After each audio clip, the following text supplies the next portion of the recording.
우리가 성경의 역사를 좀 살펴보면은 유일하게 이스라엘 백성들은 자부심을 가지고 있었죠. 그 자부심, 자긍심은 하나님께서 자신들을 택하셨다라고 하는 것이죠. 하지만 성경 역사를 돌이켜보면 하나님께서 택함을 받은 그들이라 할지라도 그들이 하나님의 말씀에 순종하지 아니하고 죄악의 길로 가면 여전히 하나님은 그들을 징벌하시고 심판하셨던 역사를 돌이켜봅니다. 그러면 오늘 이 시대에 예수를 믿고 구원받은 그리스도인들의 삶은 어떨까요?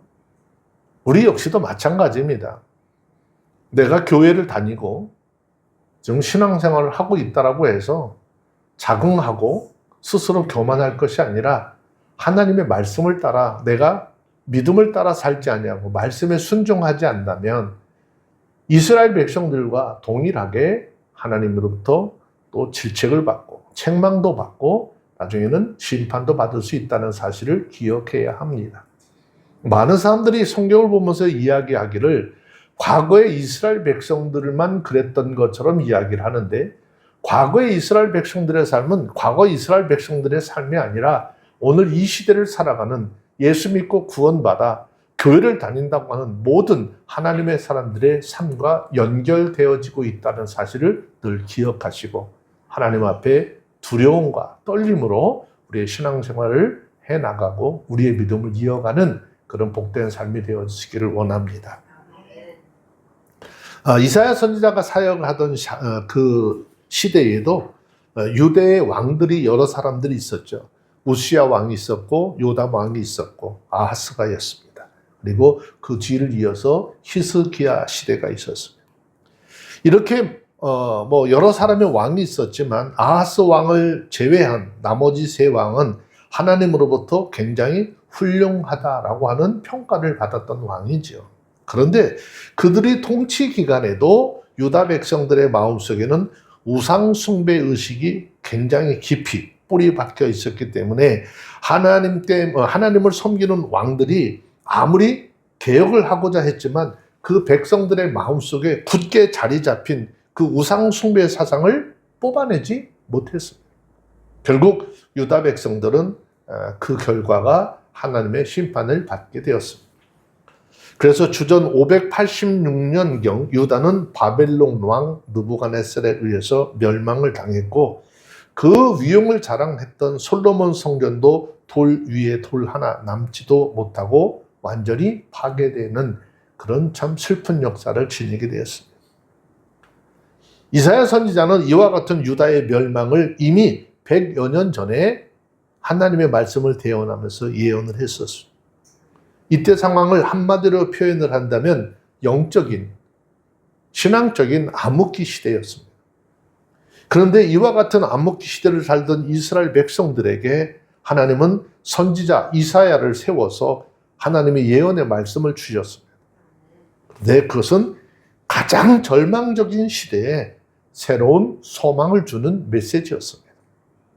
오늘 저와 여러분들이 함께 본문의 말씀을 주의 깊게 살피면서 유다 왕국의 현재와 미래 사이의 대조를 보여주고 있는 말씀인데 현재 유다라고 하는 이 왕국은 영적인 부패의 삶을 살고는 있지만 미래에는 이 삶이 회복하게 될 것을 이야기하고 있습니다.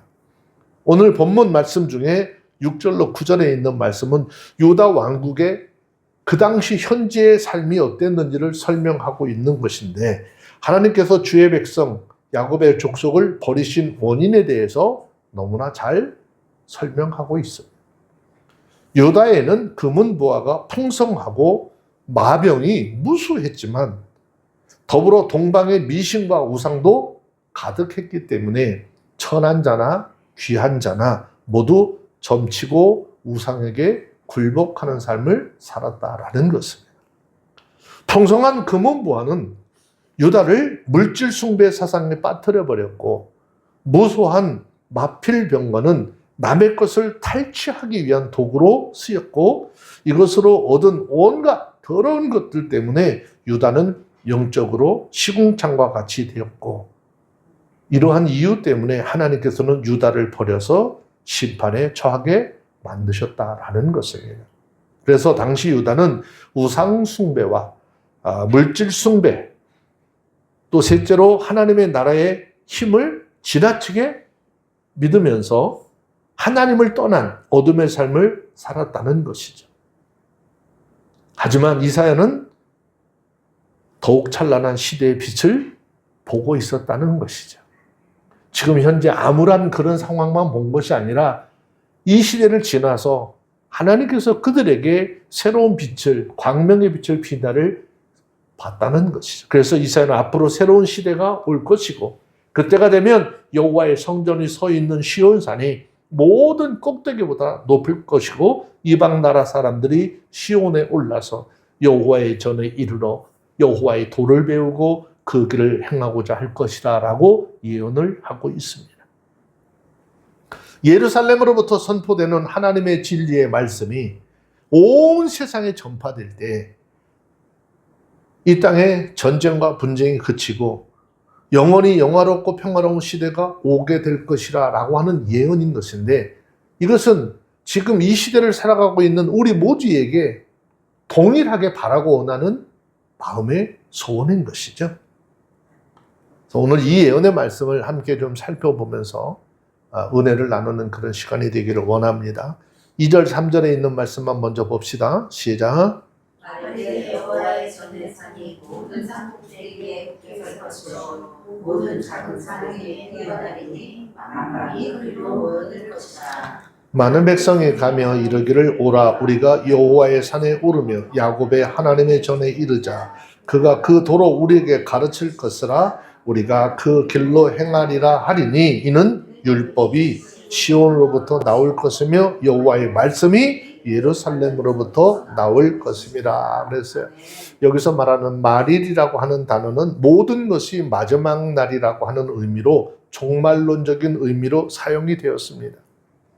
오늘날 많은 학자들이 이것을 예수 그리스도의 초림에서 재림까지 이르는 신약 시대로 이해를 하고 설명들을 하죠. 그리고 말일에 여호와의 전에 산에 모든 산 꼭대기 위에 굳게 설 것이다 라고 했는데, 고대 사회에서는요, 산이 높으면 그 산의 높이와 위험을 통해서 사람들의 찬사를 받아왔습니다. 또 그곳에는 신들이 거주하는, 즉 사람의 힘으로 사람의 능력으로 거기 도달하지 못하는 그곳에는 신들이 거주하는 거룩한 공간이 있다라고 생각해서 그 산을 숭배하는 사상들이 있었습니다. 그러나 실제로 시온은 전혀 높지 않은 아주 조그마한 언덕과 같은 산에 불과했습니다. 그래서 많은 사람들에게 존경받지 못했습니다.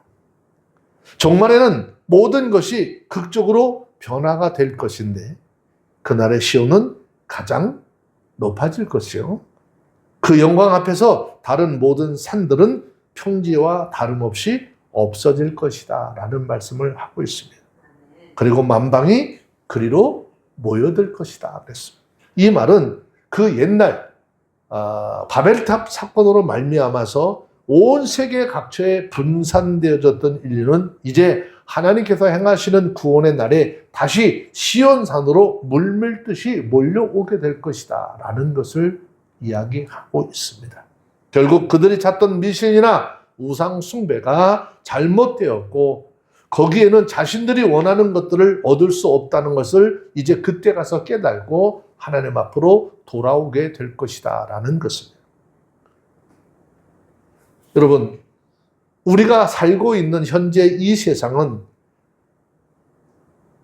우리가 생각하는 그런 숫자가 아니라 정말 헤아릴 수 없을 만큼 많은 산들이 있는 것처럼, 또 사람들이 믿는 종교의 종류도 셀 수 없이 많습니다. 하지만 오직 살아계신 참 하나님을 섬기는 신앙만이 최후에 승리하는 승리자의 자리를 우리를 들어가게 하실 것이다 라는 이사야를 통한 예언의 말씀을 해주고 있습니다. 저는 이 말에 대해서 한 가지 더불어 말하고 싶은 것은, 기독교가 승리할 것이다 라고 말하지는 않겠습니다. 왜냐하면 우리가 알고 있는 것처럼 지금 현재 우리가 살고 있는 이 지구상에 또 이 대한민국 땅에 기독교라고 하는 이름은 갖고 있지만 거짓된 것들이 너무나 많기 때문에 저는 지금 이사야 선지자를 통해서 주신 이 말씀 중에 하나님을 신실하게 믿는 하나님의 사람들, 하나님은 그들을 마지막 때에 모아서 하나님 나라에 들이게 할 것이다 라는 것이죠. 우리 모두는 그냥 기독교라고 하는 이름만 가졌다고 해서 그들과 우리가 똑같은 신앙을 가졌다, 하나님을 믿는 신앙이 같다라고 생각해서는 되지 않는 것이죠. 물론 그 판단은 하나님께서 하시겠지만 우리는 정죄하지는 않지만 그것이 잘 됐는지 잘못되었는지는 성경을 통한 말씀을 통해서 이 말씀의 잣대를 통해서 우리는 분별을 할 수 있다라는 것이죠.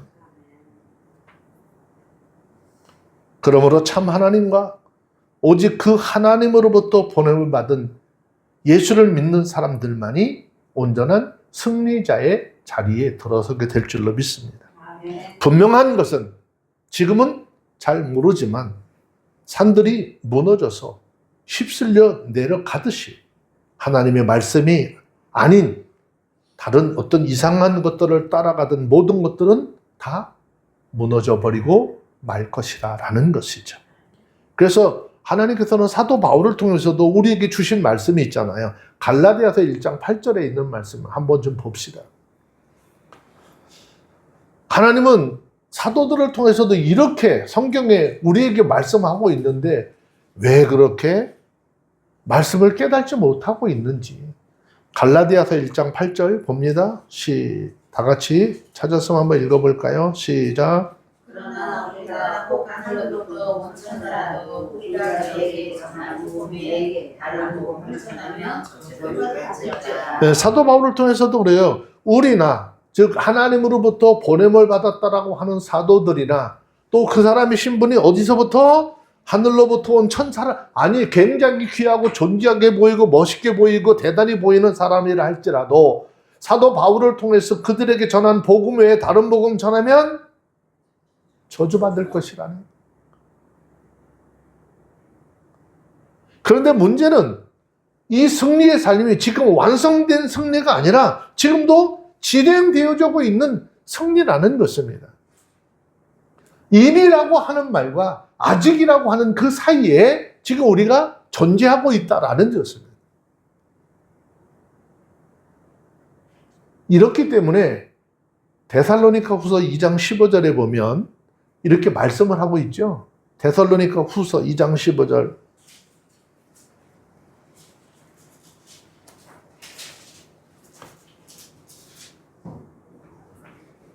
이것을 함께 볼까요? 데살로니가 후서 2장 15절 시작. 이러므로 형제들아 굳게 서서 말로나 우리 편지로 가르침을 받은 유전을 지키라. 사도들이 전한 말씀과 사도들을 통해서 하나님께서 주신 이 성경의 가르침을 어떻게 지키라 나가는 거예요. 올바른 하나님의 말씀의 가르침을 받고 그 말씀에 순종하는 길만이 최후의 승리자가 된다는 사실을 깨닫게 되시길 바랍니다. 이거 목회자가요 강제적으로 어떻게 할 수 없어요.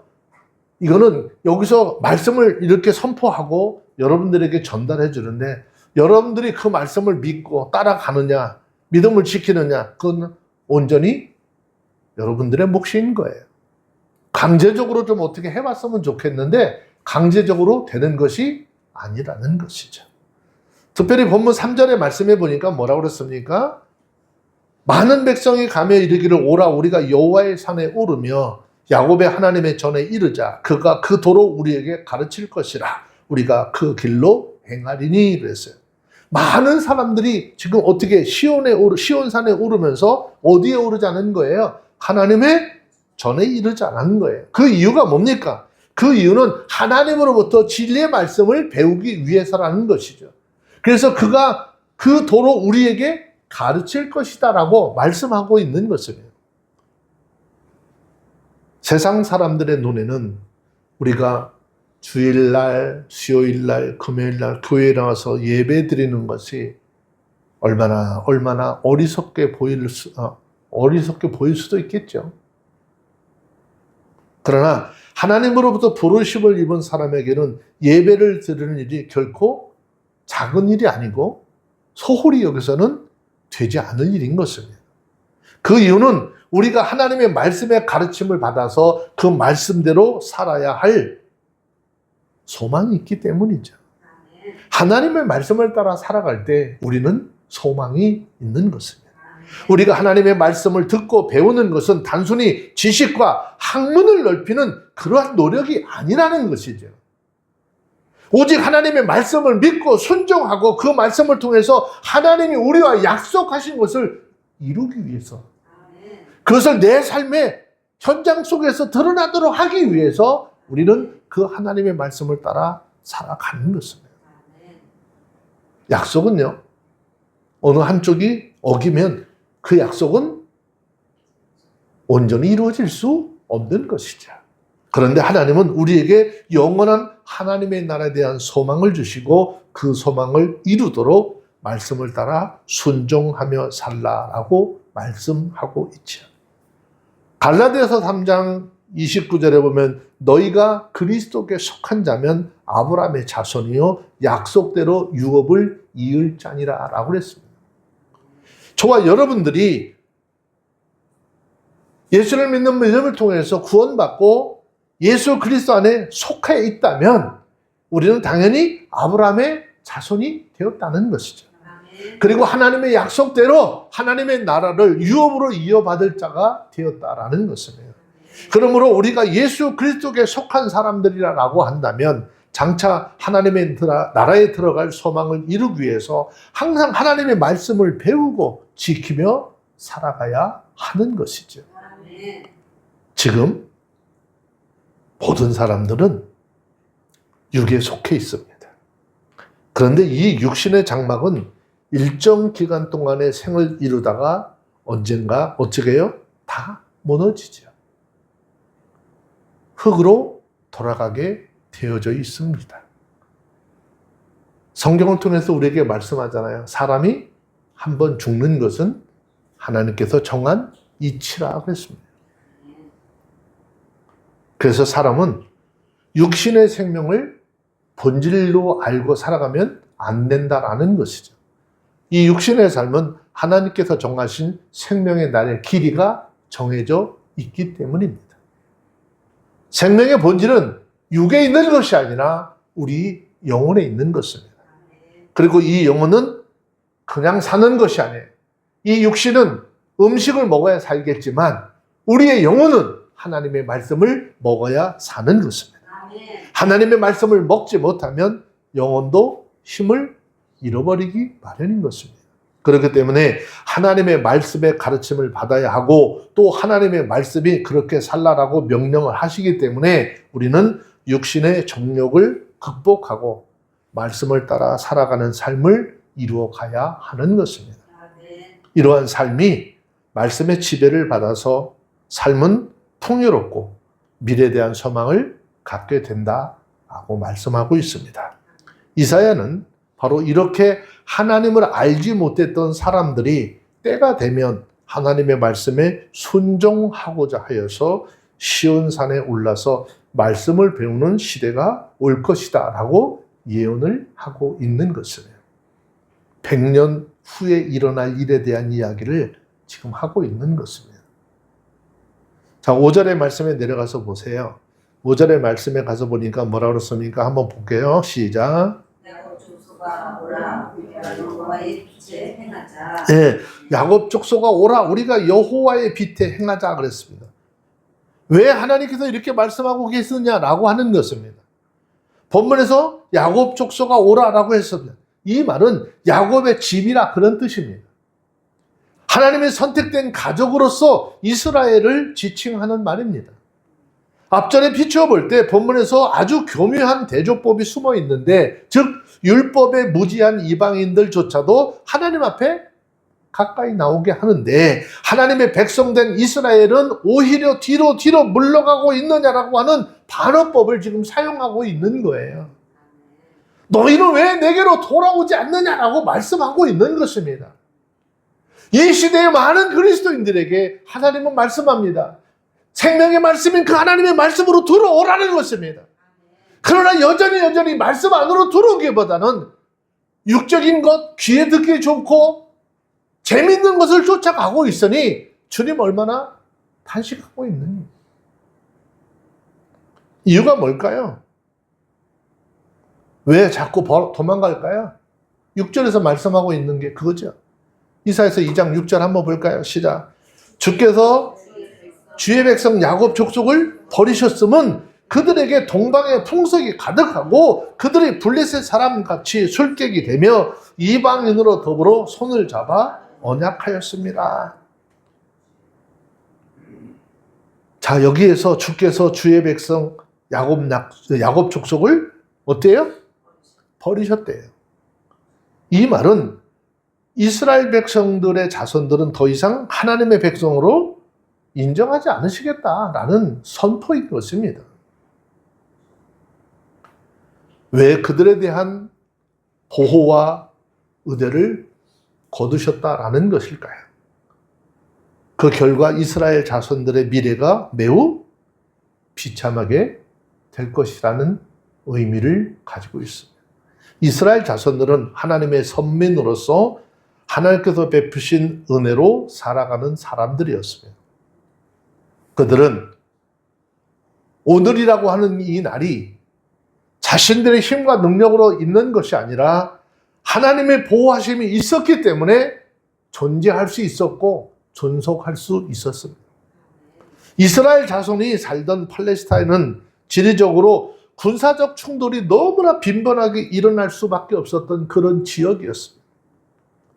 실제로 이스라엘의 역사를 살펴보면 전쟁의 역사라고 할 만큼 수없이 많은 전쟁이 계속되었습니다. 그런데 그 이스라엘이 그 수많은 전쟁의 소용돌이 속에서도 망하지 아니하고 보존될 수 있었던 것은 오직 하나님이 그들을 보호하셨기 때문에 그들이 살아있고 그들의 국가가 존재하게 되었다라는 것입니다. 그런데 저는 이 부분을 생각하면서 우리나라의 역사를 좀 돌아보았습니다. 우리나라 과거 역사 보세요. 얼마나 많은 전쟁 속에 살았는지, 얼마나 많은 외세 침략 속에 살았는지. 역사적으로 대한민국의 역사가 5,000년 이상 된다라고 이야기하고 있지 않습니까? 그 왜 하나님께서 이 나라 아니 그 세상에는 조그만 나라를 생겼다 없어진 나라가 너무나 많습니다. 이 5,000년이라고 하는 이 유관 역사를 지닌 가운데 하나님께서 오늘 지구상의 아주 작은 땅덩어리 안에 이 대한민국이라고 하는 이 나라를 왜 존재케 하셨느냐라고 하는 것이죠.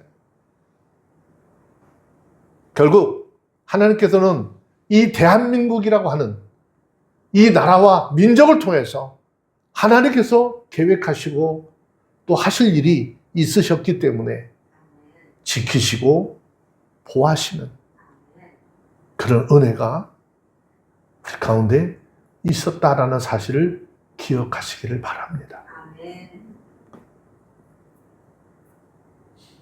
그런데 이사야 시대에 유다 사람들은요, 하나님께서 그들을 보존하고 그들을 통해서 뭔가 이루실 뜻이 있는 것을 어떻게 다 버렸어요. 그리고 하나님의 뜻과 아주 관계없이 상반된 행동을 하죠. 본절 하반절에 보니까는 뭐라고 했어요? 그가 하나님의 은혜를 저버리고 왜 버렸느냐? 이방인과 더불어서 어떻게 손을 잡아 언약했다는 거예요. 이것은 유다가 이방 민족과 어떻게 동맹을 맺었다라고 하는 것을 의미하는 것입니다. 유다가 왜 이방 민족과 더불어서 손을 잡고 언약을 했을까? 그것은 자기 스스로의 힘으로 자기들만의 안위를 지키려고 했기 때문이다라는 것입니다. 그들은 눈에 보이지 않는 하나님을 의지하는 것이 참 미련한 것처럼 보였겠죠. 그래서 그들은 하나님을 의지하는 대신 이방의 민족과 동맹을 맺어서 자신들의 안위를 보장받으려고 했다라는 것이죠. 지금 우리나라의 정세와 무관하지 않습니다. 그런데 이방 민족과의 동맹은요, 단순히 군사적인 동맹으로 그칠까요? 군사적인 동맹으로만 그치는 것이 아닙니다. 남녀의 결혼이 서로의 생각과 환경을 공유하듯이 국가 간의 동맹은 서로의 환경과 사상, 풍속을 공유하는 것이죠.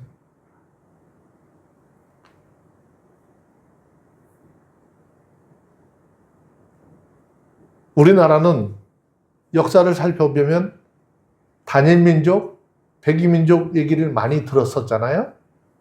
이제는 그 이야기를 들을 수 없죠. 다문화 가정, 시대적인 변화라고 이야기를 하지만 이 다문화라고 하는 이 자체가 신앙적으로 보면 굉장히 축하할 만한 일은 아닌 거예요. 우리나라 땅에서도 지금 히잡을 쓰고 다니는 여인들을 자주 봅니다.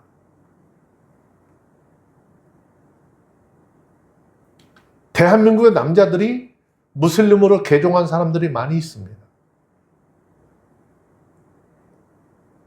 심각한 신앙의 모습들도 돌아볼 수 있어야 하는 것이죠. 결국 이방인들과 결혼하고 그들의 풍습을 받아들이기 시작하면서 그들에게는 더 이상 하나님으로부터 택함받은 선민의 모습을 찾아볼 수 없게 되었습니다. 그러면 하나님께서 유다를 버려서 그들을 하나님으로부터 분리시키고 그들을 덮고 계시던 보호의 손길을 걷어버리셨다는 것입니다. 결국 그들은 하나님 대신 이방 민족으로 의지하여서 나라의 안위를 지키려고 하였지만 도리어 자신들이 의지한 이방 민족에 의해서 결국 멸망의 위기에 이르게 말았습니다. 이 말씀을 통한 가르침은 우리 그리스도인들이 하나님 대신에 세상과 연합하여서 자기의 앞길을 개척해 나가고 자기의 안위를 보장받으려고 할 때 처하게 될 결국 이런 모습이 될 것이다 라고 말씀을 하고 있는 것이죠. 그래서 오늘 말씀의 주제도 하나님을 떠난 삶의 미래는 어떤 것인가 라고 하는 주제로 삼은 것입니다. 우리 그리스도인들은 하나님과 연합해서 오직 하나님만 의지하면서 삶을 살아갈 때 평강의 복을 누리고 하나님께서 정하신 사람들 그 삶을 이어가게 되는 것입니다. 따라서 우리가 만일 하나님의 대신에 세상과 연합하고 세상 사람들처럼 살며 하나님 없이 자기의 길을 개척하고 평강의 삶을 영위할 수 있다라고 믿는다면 그것은 헛된 망상에 불과하다라는 것입니다. 여기에 대해서 요한복음 15장 1절 이하에서 예수님은 우리 그리스도인들과 예수님 사이의 관계를 포도나무와 가지의 관계로 설명하셨습니다. 포도나무 가지가 포도나무에 붙어 있지 않으면 아무런 결실을 맺지 못하고 결국 말라서 불에 살려지는 반면 나무 가지에 붙어 있으면 많은 결실을 맺는 것을 지적을 하고 이것을 통해서 우리에게 오늘 지금 이 이사야서를 통해서 주시는 이 말씀도 우리에게 더불어 깨달아 알도록 하시는 것이죠. 요한복음 15장 15절 말씀은 한 절 좀 보고 갈까요? 요한복음 15장 15절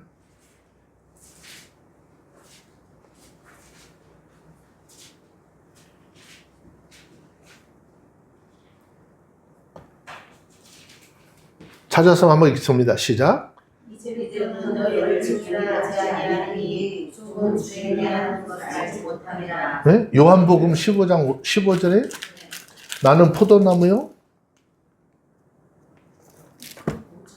네? 5절에? 체크를 잘못했는가 본데. 자, 그럼 5절을 봅시다. 5절.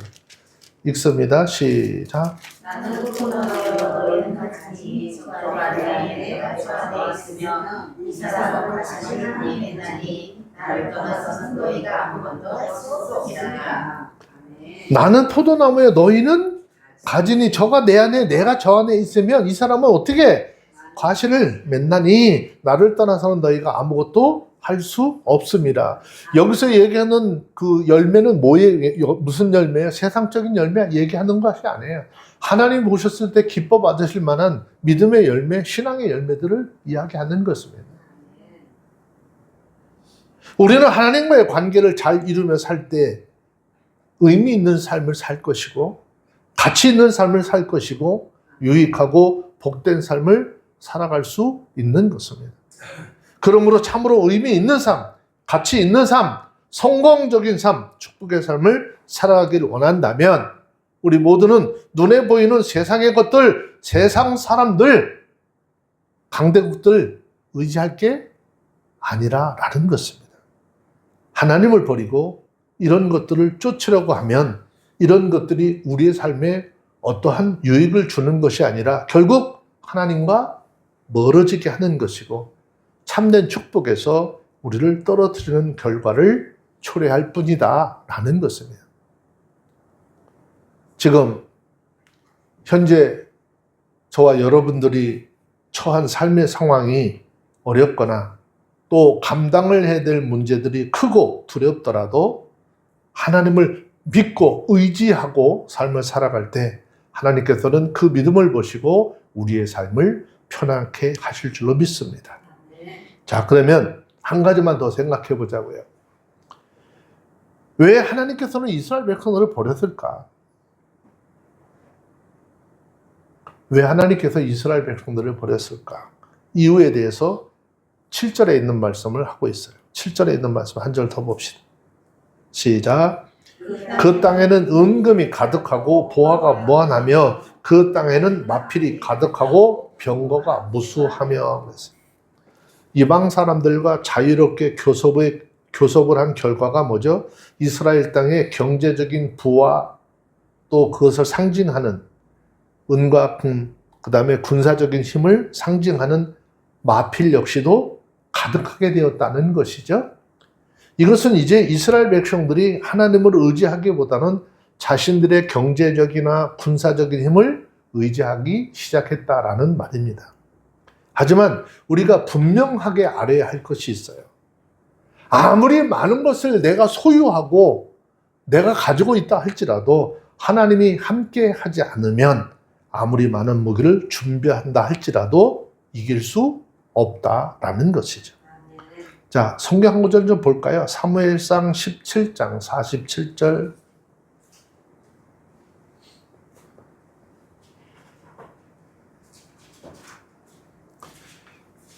사무엘상 17장 47절 함께 보겠습니다. 시작. 또 여호와의 구원하심이 칼과 창에 있지 아니함을 이 무리로 알게 하리라. 전쟁은 여호와께 속한 것인즉 그가 너희를 우리 손에 붙이시리로다. 아멘. 자, 성경 한 구절 더 볼까요? 잠언 21장 31절. 잠언 21장 31절 읽습니다. 찾으셨으면 한번 읽을까요? 시작. 이김은 여호와께 있느니라 그랬어요. 우리 벌써 한 20여 년 전에 있었던 2003년 2월 20일에 미국이라고 하는 나라하고 이라크하고 전쟁이 시작됐을 때 세계에 큰 관심을 기울였습니다. 그때 아주 재밌는 일들이 있었죠. 이라크는 세균을 가지고 화학전을 준비했었다라는 얘기가 해서 들어가면 너무나 많은 사상자들이 날 거야. 그런 얘기가 있었죠. 미국이 이번 전쟁에서 쉽지 않을 거야 그랬어요. 그런데 이 전쟁을 시작하면서 미국 대통령은 하나님 앞에 가서 기도했죠. 이라크 대통령은 알라에게 기도를 했어요. 세상에 세간에 어떤 이목이 딱 이렇게 그 클로즈업이 됐죠. 왜? 야, 저 미국 사람이 믿는 하나님이 이기냐, 아니면 저 중동 사람들이 믿는 알라가 이기냐, 그런 말이 돌 정도로 아주 굉장히 큰 이슈가 됐었어요.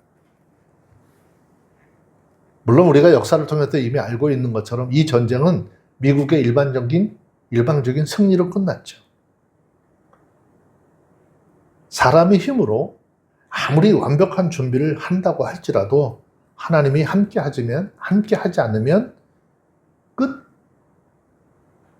뭔가 거기에 새로운 뭔가를 얻을 수 있는 것들이 없다라는 거예요. 이번에 미국 대통령 취임식 보셨어요? 참 멋진 나라죠. 대통령이 취임하기 전에 먼저 교회 가서 취임하기 전에 하나님 앞에 예배를 드리고 성경책 위에다가 손을 얹어놓고 선서를 하는 그런 모습들이 얼마나 아름다운 모습이. 그렇게 해도 사람의 마음과 감정으로 삐죽삐죽 튀어나오는 것들이 많은데 그렇잖아요. 미국이라고 하는 나라에 그렇게 정해진 법에 따라서 의식을 참 아름답기도 하고 부럽기도 한 모습들이더라고요. 자, 8절, 9절 더 봅시다.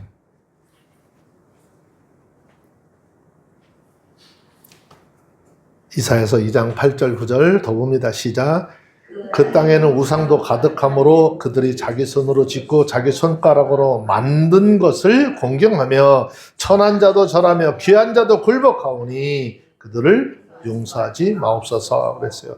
이 말은 이방인들 사이에 여호와 하나님을 아는 지식이 충만하기는 하지만 정작 하나님의 백성이라고 하는 이스라엘 백성들을 하나님을 아는 지식을 찾아볼 수가 없고 그들의 삶의 전역 속에는 우상만 가득했다라는 말입니다. 이러한 우상 숭배는 천한 자, 귀한 자, 즉 사회 각계각층에 뭐예요? 지위 고하를 막론하지 않고 다 퍼져나갔다라는 것이죠. 그래서 잠식했다는 거죠. 우상 숭배 사상이 온 나라와 민족과 지도자들부터 맨 밑에 평민까지 다 하나님은 이러한 이스라엘 백성들을 용서하지 않으실 것이라는 것이죠. 그래서 하나님의 사랑을 입은 우리들도 지금 어떻게 해요? 흑암 가운데 살아서는 안 된다는 거예요. 하나님을 모르는 그런 삶을 살아서는 안 된다는 것이죠. 생명이요 빛 되신 주님의 말씀을 따라 살면서 하나님을 의지해서 하나님께서 우리에게 베푸시는 은혜 가운데 거하는 우리 모두가 되어주시기를 바랍니다. 지금은 굉장히 심각한 신앙적으로 좀 어두운 암흑기 속에서 살고 있는 것이 우리의 삶의 현실입니다. 이것 깨닫고 하나님의 말씀 안으로 빨리 들어오고 말씀 속에서 하나님을 찾고 하나님을 만나는 그런 은혜가 우리의 삶 속에 있어지기를 주의 이름으로 축원합니다. 기도하겠습니다. 걸어가신 하나님 감사합니다. 하나님의 귀한 은혜가 오늘 이 예배 속에 함께한 하나님의 자녀들의 삶 속에 임하게 하옵소서.